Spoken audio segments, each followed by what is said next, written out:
സർക്കാരുമായി ബന്ധപ്പെട്ട അറിയിപ്പുകൾക്കും മറ്റു വാർത്തകൾക്കും വേണ്ടി ഈ ചാനൽ സബ്സ്ക്രൈബ് ചെയ്യാനും തൊട്ടടുത്ത ബെല്ലൈക്കൻ എനേബിൾ ചെയ്യാനും മറക്കാതിരിക്കുക.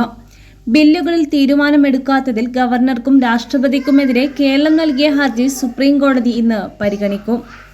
നിയമസഭ പാസാക്കിയ 4 ബില്ലുകൾ രാഷ്ട്രപതി തടഞ്ഞുവെച്ചത് ഭരണഘടനാ വിരുദ്ധമാണെന്ന് കേരളത്തിന്റെ വാദം.